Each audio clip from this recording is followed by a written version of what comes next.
They came in, they grabbed me by my shoulders, threw me into a wheelchair, threw me down, chained me up as fast as they could, and rushed me out of that room.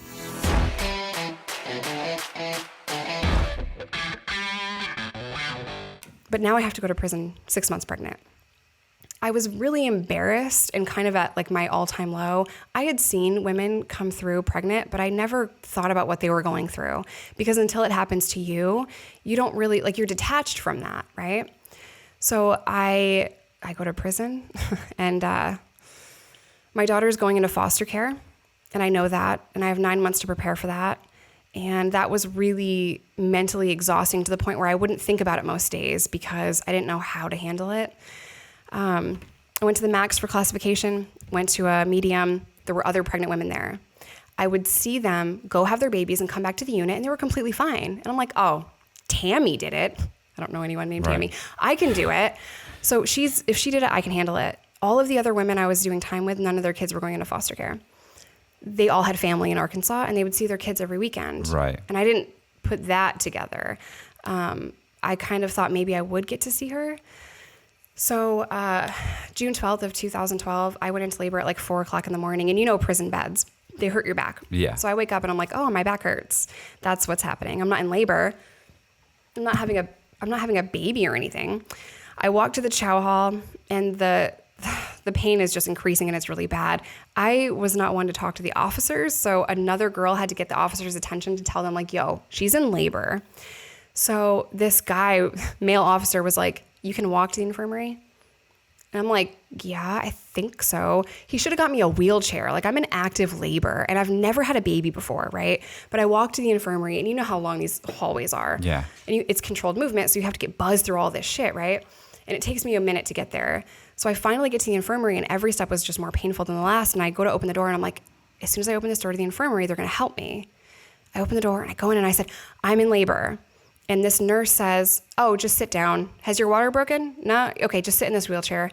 And they left me there for hours in active labor because no one wanted to take me. They wanted to wait until shift change to take me to the hospital. Now, I don't know what that means. Like, I don't know if I'm in trouble. Prison staff. They're just assholes. But I don't know if I don't know if I'm going to give birth in this infirmary, right? So they're like, oh, I'll take you when shift change happens. But there's a fun fact that corrections officers can't count. So they always fuck it up, right? They always fuck up count. I'm in the infirmary. I'm not in my dorm. So they're going to fuck up the count. And I know that they are. So I'm like, how much time do we have before I give birth by myself in this infirmary, in this wheelchair by myself? And I was just so scared. Every minute that went by, I was just so stressed out. And I'm in excruciating amounts of pain because I'm having a fucking baby today. And people were whooshing past me. No one gave a single fuck. And I was just really scared. My worst fear during that time is that I was going to give birth alone in a dirty jail cell or a dirty, infirmary room in a wheelchair. Like, I was so scared. Finally, shift change happens. They take me to the hospital just in time to get an epidural. And the nurses weren't even talking to me or like making eye contact with me. They were talking to the guards. And it was really dehumanizing and really embarrassing. And all the time I just kept thinking, I wish my mom was here. I'm completely alone. I'm giving birth. I don't even know what that means. Like, I've never had a baby before. So my daughter's born, and in order to protect myself, for a minute I looked away from her. I didn't want to look at her because I thought I'm going to fall in love with her, and then I'm going to be crushed because they're going to take her from me. So they took my daughter, and they take her over to the baby cleaning thing, or whatever they do. And I look over away from her, and the guard that was first with me was really kind, and she saw what I was doing. She could see that I was in so much like mental anguish with this. And she said, girl, you better look at that baby. And I did, and I fell in love with her. They brought her over to me, and I held her for 2 days. Shift change happens, new officers come in, and I'm left chained to a bed for 2 days. The doctors came in and said, she has to get up and walk around. She had a baby. The CO says no, it's a security risk. They barely wanted to unchain me to go to the bathroom. You're a 110-pound girl in a hospital with multiple guards around you. You're a security risk. I really am, though. That's how they act, Guards are up here. You're subhuman. Yeah. Fuck you, inmate. I'm not going to undo these chains. That's how they treat you. And I didn't want to push back and be aggressive with them like I had in the past because it's different.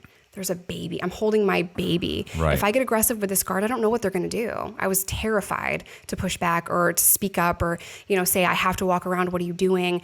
And my mind wasn't there. Like I wasn't okay to fight because I just had a baby.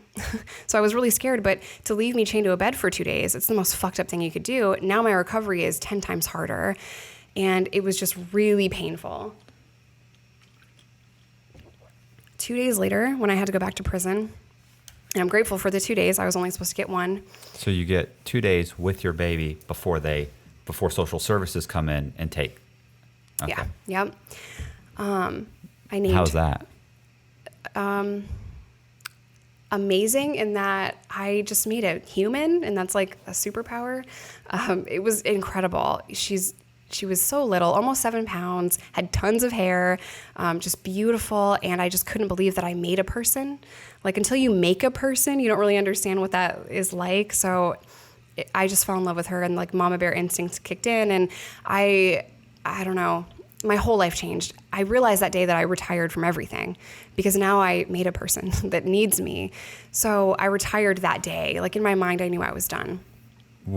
I'm sorry. Go ahead. No, I was gonna say, were you thinking like mentally? Were you thinking they're gonna take her, but I can get out, I can get her back? Like, are you already planning? Like, hey, these are the stages that I'll go through to get my child back, or are they telling you, no, we're taking her? You may never see her again, Yep. or so. I mean, what are you thinking? Are you thinking?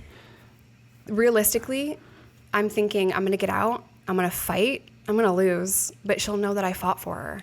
Oh, okay. That's what I'm thinking because So I don't want to. That's realistic. I mean, it's luckily it didn't happen like that. Right. But to me, that's like realistic, where you're saying, look, I have to do everything I can, and if you prepare yourself for the worst, at least then if something good happens, then it's like it's a blessing, right? As opposed to being over. Oh, I'm gonna get her back. I'm gonna get a job. I'm gonna do this. It's gonna be amazing, and then none of that happens, and you just get crushed. I didn't believe in myself enough at that point in time, right? But in order for me to go back to prison, I want to just say this really, really quickly because it adds another layer to my story. The guards told me it's time to go. And I said no. And you can't tell guards no. They came in. My daughter was in a bassinet. They came in from behind. Like my back is to the door. They're behind me. They're talking about whatever the fuck they're saying. But they're like, you need to come. You need to go. It's time to go. I told them no. They came in. They grabbed me by my shoulders, threw me into a wheelchair, threw me down, chained me up as fast as they could, and rushed me out of that room. And I left my newborn baby alone in a bassinet, and I'm being rushed into down these hallways and into a prison van. And they threw me into this prison van, closed the door, and they fly out of that hospital. The amount of trauma that was just inflicted on me and my newborn baby is too much to handle for me. And you just took away the only thing in the world I've ever loved. You took away my baby, and I can't even speak. And we're going down this road, and the officers are talking about what they're gonna have for lunch, and it's like a regular fucking day, and they're laughing, and they're like it's just this normal thing. And I don't even want to be alive in this moment, So I go back through Sallyport, and they do the intake process. They're trying to talk to me, and I can't speak. And I don't really know why. I don't really hear what they're saying, and I can't answer their questions. And I woke up a week or two later in the infirmary, and I didn't really understand why I was there. And I felt my stomach, and I realized that she was gone. I have PTSD now, and I'm diagnosed, so, I get that crown. But now looking back, there's a reason why I don't remember, is because the mind is actually really amazing, right? So it tries to protect you from trauma and pain. So for the first couple of days after I got back to the prison, I didn't know what was happening. I don't remember it at all. I don't remember anything they said. Or if I talked to a psychiatrist, I have no idea. But I woke up and I realized, what the fuck are you doing? You can't be in the infirmary. You have to sign up for classes. You have to go get your kid back. What the fuck? Get out of this fucking room. And I asked the nurse, I'm like, hey, can I go back to GP? And she goes, oh, well, how are you feeling? I'm like, I feel fine. I'm fine. Can I just please go back? And she goes, yeah, I'll get the papers. You can go back to GP if you feel better. And that's it. I went back to GP. No one counseled me or talked to me or helped me at all because they don't give a shit in prison. Right. I signed up for all these classes, and I thought, I'm going to get her back. I saw a picture of my daughter 2 months later, and I didn't meet her until she was 6 months old. So I get out of prison finally. She's a toddler. I got released to a halfway house. I had nothing. Prison shower shoes, some mail, sweatpants that had my number down the side. And I had to get a couple of jobs, work a full DHS case, which included therapy and meetings and getting an apartment, which is hard as a felon in the South, right? Mm-hmm. People don't want to rent to you. I had to get a car. I had to do hair follicle drug testing and all this stuff, visitation. And I got custody of my daughter after a year of doing that. And I couldn't believe that I won because I am not qualified to raise a child. Like, I have no background in this. On paper, I look really, really bad. So I'm like, you're trusting me with this person? Like, I get to keep her. And it was the most incredible, like, amazing experience, followed directly by, what the fuck am I doing? I have no idea how to do this. But Micah taught me every day, like, one step at a time. And now she's 9 years old and has a great personality, and we're killing it. We were blessed with a second daughter, and I've somehow managed to, keep them both alive. I can't keep plants alive. I lost a turtle one time. That thing was supposed to outlive me, but the kids are fine. No one worry. They're doing good. So, okay. So when you got out of, real quick. So you got out of the halfway house. You started working a few jobs. When did you start doing your YouTube channel? Years later. Like 4, 5, 6? How long have you been doing it? I've only been on YouTube for like 3 years and some change. So I've had tremendous success so far, and I'm so grateful. Why did you start it? So that's a funny story, actually. Do you want the long answer or the short answer? I mean, whatever you feel comfortable with. I was working as a freight broker for Landstar. It's a transportation company. And I wanted to go to J.B. Hunt. That was like the big kahuna. And I was in Northwest Arkansas, so their corporate building is there. And it's this huge building. And I thought, I want to work there. My office is janky as fuck. And I really want to go to this corporate building. I'm great at sales. And I just wanted to be there, right? Well, I go in, I interview. I was really honest with the person, and I'm like, hey, I have a felony. They give me a job, and they give me an offer, and I take a drug test, I buy new clothes, and I'm ready to start my job.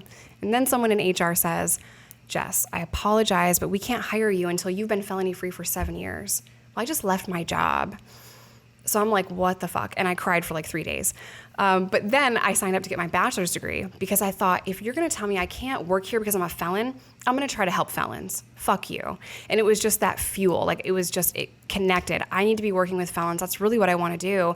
And I'm going to go back to school, get my bachelor's degree, and then figure out a way to get a job in a prison. So I'm like desperately trying to go back to prison, which is so strange. No one wants to do that. I'm a complete lunatic. But I signed up to get my bachelor's degree. So I now have my bachelor's degree in correctional program support services with my under in psychology. And along the way, I got this little gig filming little videos for a prison reentry class. Okay. And I would film these 3 to 4 minute videos, and then the teacher would show them in class. Well, he quit. And the new teacher didn't like me. She thought I was too street, or I swore too much, or I was just, she just didn't like the message. She wanted it to be more, like Jesus. And I'm like, right. Jesus is cool, but he's not going to pay the rent. So I'm trying to teach people how to get out and like get their shit together. Right. Like, nothing against Jesus. Cool dude. But how are you going to stay sober, dude? You know, like, let's be realistic about this. So that was kind of my message behind it. And the videos were going to like a Southern prison. They want to talk about God, and that's great, cool. But that's not how I got it together. Well, the teacher didn't like me, and I stopped making the videos. And I thought, I have so much more to say. So the whole time I was filming these videos, the teacher's like, put these on social media, please. And I'm like, no, absolutely not. There's not a chance in hell I'm ever going to put these on YouTube. He's like, okay, not YouTube. What about Facebook? I said, ew, no, I don't want people to see them. Because inmates are my people. I don't want other people to see them. And eventually I decided, because I lost that little gig that didn't pay anything, it's just a volunteer thing, I decided, you know what, I'll make 7 videos. They're going to be called Heroin, My Road to Recovery. I'll put them on YouTube. If people find them, cool. If they don't, that's cool too. I filmed them on my phone, sitting on the floor in my living room of a townhouse. And then I got going, and 7 videos. I was like, your life is more confusing than 7 videos. Right. So I kept filming, and you know the rest. People found them, and the channel has done really, really well. Right. and you've got, so it's been 3 years, a little over 3 years or 3 years, roughly 3 years? Something roughly, like that. Something like that. Because I mean, like I said, because I've been out, what was in the halfway house almost 3 years ago. So in January, so probably by January, February, I started doing research, and that's when I found yours. So roughly you probably had just started maybe a few months or something. Yeah, that's okay. So, God, I forget how many subscribers you had at the time. I wish I wish, like, if I'd known I was going to be talking to you at some point, I would have. If I was doing live streams, I probably only had 20,000. No, you weren't at that. It was a year later that I contacted you, because I was out of the halfway house and I was living in my friend Stacy's spare room, and that's when I actually reached out to you. 50,000? Probably something like that. God, I was looking up a bunch of different people, and you were one of them. You know what's funny? I recently found a memory on Facebook. I had like 100 subscribers, and I was so grateful for it. And I was so cute about it. I'm like, thank you so much for 100 subscribers. I didn't think people would watch these videos, So my expectation with YouTube was extremely low, like low. I never thought it would be what it is. Well, not in a million years. You're likable. It's funny because, I don't consider myself likable, but so many other people do. You get to that point, and I say this all the time. It's like, look, like if everybody's saying you're an asshole, you're probably an asshole. So at some point you get to that point where you're like, so many people are saying it must be true. Like, and so many people are always saying, you're extremely likable. I'm like, really? And then they also say, inspirational. I get inspirational a lot. Really? Never done anything inspirational in my life. And as far as being likable, I've never made an attempt unless I was trying to rob you. Unless I was trying to get you to give me a couple $100,000, I never even make an attempt for someone. Check my wallet before I leave here. Unless if it's a chick, on a date, I'm trying a little bit, but So yeah, but you're very likable, because I remember the videos thinking, I remember seeing the videos thinking, yes, you were so just honest, and you just talked to the camera, and you weren't bullshitting, you weren't putting on makeup while you were telling me some story about somebody else. You were talking about it was all about stuff that you had done, or you'd relate it to you somehow. So they were super cool videos, and I remember too, Danny was saying that's what you should be doing. I was like, I'm doing that. You're doing that. Crazy. I'm gonna fuck you up if you don't. but you're doing like this is all you do now. Yeah, kind of. Did you? And you never saw that coming, right? No. Not a chance in hell. I didn't even see YouTube as a business for a really long time. I didn't film my giving birth in prison story for 4 or 5 months into my YouTube journey. I wasn't even ready to talk about it. My friends and family hadn't heard the story, so it was something I didn't talk about. I didn't think I would be, I didn't think I'd be on the internet talking about addiction and all of the horrible things that I did and all of the bad things that have happened to me. And what's funny is you said, like, oh, you don't bullshit. People think I make these things up. But unless you've lived the life of a drug addict, you're going to think that it's bullshit, right? My life sounds insane. I don't mean this disrespectfully, but whenever people, talk to me or like, why do you write this, or why do you like these guys, or why? Because the truth is, because to me, I would say, look, because losers have the best stories. Like some guy who graduated college and married his college sweetheart and has 2 kids and works a corporate job, and God bless him, he's the backbone of America. I'm not making fun of him, but I mean, you go to dinner with him, and you're the most interesting guy there, and you talk the whole time, and you don't get to eat your food. Right, and they're asking you questions. You're sitting there like, bro, you work for Ford, or you're making a couple $100,000, and they won't stop asking me questions. I'm like, I'm a scumbag who went to prison and got out. Like, what are you doing? They're like, what's it like about this? Like, do they really this? And it's like, that is what made me be comfortable with filming videos, because I would go to dinner with people that, my boyfriend worked with. These are straight edge normal people. One of them was a pastor. And the interesting thing was like, oh, you've done this? Whoa. It wasn't judgment. People didn't hate on me when they heard my story. They were like, damn, that's crazy. And they'd ask me questions, and they were genuinely like kind about it and encouraging and really interested. And if like my neighbor's interested and like these other people, I bet people on the internet might want to hear it too, right? So yeah, losers do have the best stories. They do, and it's so funny because like I'll call myself a scumbag, a loser, scumbag. And I always love, I forget who said this, that like if you're not losing in life, then you're not trying hard Gary enough. Vee said that. Oh, did he? Mm-hmm. Oh, great. See, nice. Like, I mean, those are, I love that. Mm-hmm. The thing about Gary Vee is I love Gary Vee because when I first listened to him, it was like everything he was saying were things that I felt and I thought in my head, but I never articulated. Yeah. And to hear him say it, and you're like, I totally feel that way. I completely understand that. And so it's like whenever I say, I'm just some scumbag who got out of prison. It's great when you say that and other people come to your defense. Bro, don't say that about yourself. You're not. That's not you. You're this. You're that. It's like you don't even know me, but I have a raccoon tattooed on my leg. I identify as a trash panda. I'm always saying like I'm trash, so it's, I think that's, to me, it's like own it. Like there's nothing wrong with that. You don't get to, and I see people, the other nice thing about, to me, like I look at the best possible scenario, going to prison and starting from zero and then going out with the average person and hearing their complaints. It's like, you don't really have a complaint. Like what you're bitching about right now isn't really a complaint. Yeah. A complaint is being in a halfway house or starting over with nothing and nobody that will give you anything. Like you can't even go ask for $1,000 because there's nobody that will do it. Right. So, buying a piece of junk car and being thankful every time it starts, you're like, it started. Yes. I got another day. I relate to that so hard. Yeah, it's great. But to me, that's great. Mm-hmm. I remember my ex-wife one time, I had to take her somewhere. Like I'd gone to my mom's and she was there and I had to drop her off at like her car or something. And so she got in my car and we're driving and she goes, it was hot. It's Florida. And she said, God, can you turn on the AC? She's trying to turn on the AC. And I go, I looked at her and I hit the window. The window went down.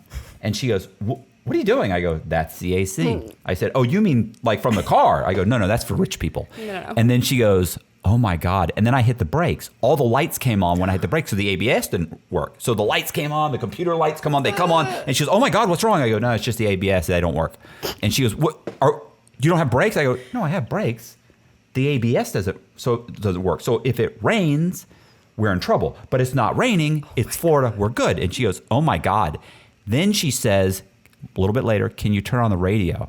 She's trying to turn on the radio. You're asking an awful lot. I hit the dash. The radio came on because it had a short. Oh my God, that's so She goes, funny. oh my God. I remember she finally looked at me and I said, right? I said, that's pretty fucked up, right? I said, but I feel like Fonzie when I hit it. I said, it's great. And she looked at me. She goes, you have fallen so far. Because when she knew me, I'm driving a $100,000 sports car. I've got $2 or $3 million in the real estate. I'm making a ton of money. I'm flying I'm going on expensive vacations coming back. I'm dating women that never should have dated me. I'm having this amazing life. Yeah. And I was divorced from her. Horrible father, horrible husband, horrible father. But so she looked at me, she goes, you have fallen so far. And I remember I started laughing. I just found that hilarious. I go, I know, right? I said, I'm hovering right above the bottom. And she goes, what is going on with you? But I felt great. That's what's crazy. I wasn't in prison. Mm-hmm. When you lose everything and you're living in a box that's a bathroom with another grown-ass man after you've lived your life, woman for me, it's a really eye-opening thing. It gives you perspective. It makes you grateful for basic shit like, yeah. You can't do that in prison. Yeah. I probably broke it just now, but you can't do that in prison. You can't open the fridge. You can't turn the TV without getting on a schedule and asking and then hoping that the big asshole doesn't stand up and say, nah, bro, we ain't watching that. We're watching Ellen today. Yeah, and you're like, you know what? I love Ellen. Thank God. I'm glad you set me straight. What do I got to do? You're 6'2". Of course we're watching Ellen. I've seen some gangsters. It's like, I just want to watch Ellen today. Like, okay, I like Ellen. She cool. Like, geez. I've seen gangsters, guys that are in prison for murder who are doing like crochet, and they're like, you're making a teddy bear, bro, and it's amazing, by the way. It's really good. But aren't you here for murdering 4 people? Yeah, and. It's like, yeah, it's bizarre. Yeah, I mean, it totally puts everything in perspective, and it's funny because I carry I have granola bars in my car, and I give them to homeless people. Mm-hmm. And somebody asked me the other day, like, why do you do that? And I go, because I'm 2 financial bad decisions away from being that guy. And people are always like, no, that would never be you. You have no fucking idea how close I've come to being that guy. Because once you're on that corner, even if you straightened up and you got your mind right and you weren't addicted and you're mentally, whatever your mental problems were straightened up, the fact that you're starting from nothing and be able to make it back into mainstream society is almost impossible. It is so hard. And the fact that people expect you, to come into a job interview dressed really nicely, right? Clean shaven, smell good, dress nice. How? Where'd you get those clothes? Why don't we just hire people when they're at their fucking lowest and help them up? Like, why is that so fucking hard?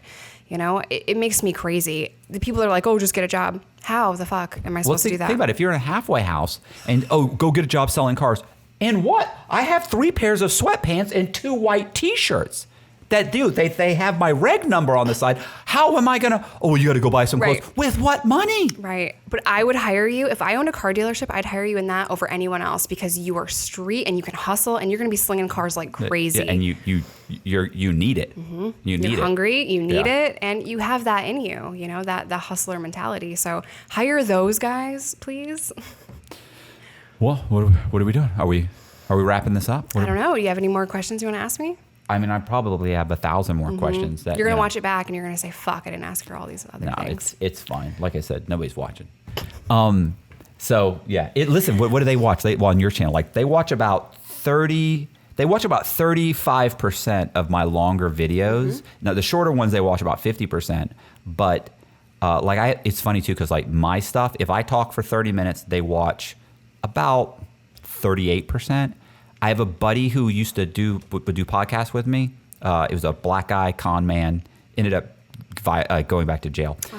It's fine. He'll get out. So super funny guy. Everybody loved him.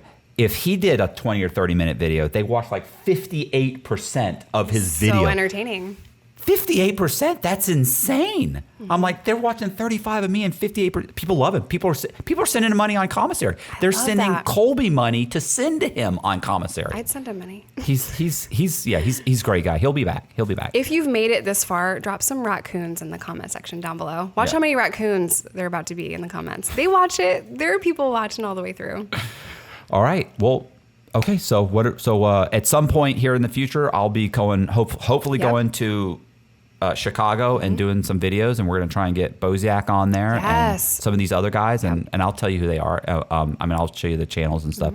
They're great guys. Like I got a guy, Juan, he's amazing. But yeah, hopefully we're going to do some more content with Jessica, and we're going to get up there and work out a deal, and hopefully I'm going to be doing a painting for you for your many paintings. Yeah. Wedding.